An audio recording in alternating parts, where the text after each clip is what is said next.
An Advent reading from Tom Wright, from Luke 4, verses 14 onwards. Jesus returned to Galilee in the power of the Spirit.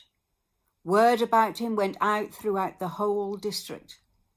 He taught in their synagogues and gained a great reputation all around. He came to Nazareth, where he had been brought up. On the Sabbath, as was his regular practice, he went into the synagogue and stood up to read. They gave him the scroll of the prophet Isaiah. He unrolled the scroll and found the place where it was written, "The Spirit of the Lord is upon me, because he has anointed me to tell the poor the good news. He has sent me to announce release to the prisoners and sight to the blind, to set the wounded victims free, to announce the year of God's special favor." He rolled up the scroll, gave it to the attendant, and sat down. All eyes in the synagogue were fixed on him. "Today," he began, "this scripture is fulfilled in your own hearing." And Tom Wright says this: "This message was and remains shocking. Jesus claimed to be reaching out with healing to all people, though itself a vital Jewish idea, was not what most first-century Jews wanted or expected. As we shall see, Jesus coupled it with severe warnings to his own countrymen. Unless they could see that this was the time for their God to be gracious, unless they abandoned their futile dreams of a military victory over their national enemies, they would suffer defeat themselves at every level, military, political, and theological. Here, as at the climax of the gospel story, Jesus' challenge and warning brings out a violent reaction. The gospel still does this today, when it challenges all interests and agendas, all forms of injustice and oppression, with the news of God's surprising grace. You may have noticed on television more charity adverts than ever. Animal charities, research charities, aid charities, and that's because all the means by which so many of these organizations raise funds have become impossible during this coronavirus time.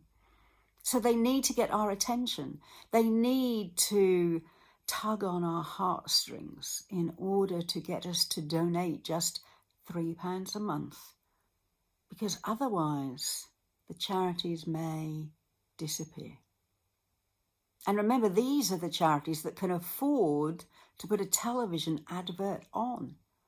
What of the small charities, the local charities that don't have those kind of resources?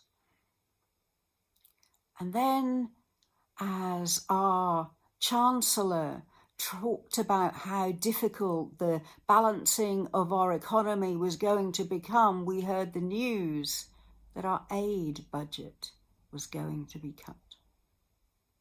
So my thought for today is a serious one. How can you, this Christmas, demonstrate the grace of God and the action of God to the poor, to those who have suffered injustice, to those who do not have the means to celebrate for themselves? I urge you to give it a thought.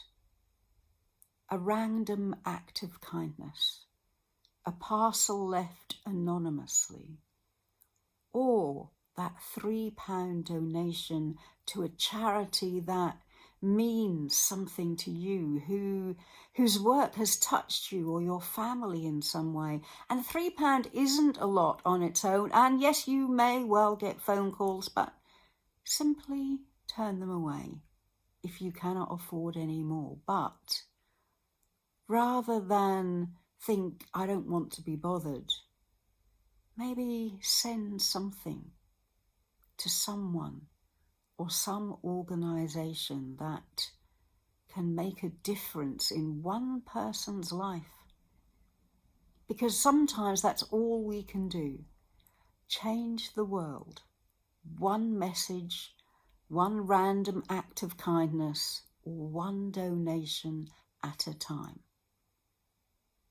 This Christmas, let's give just a little bit extra wherever we can. Bye.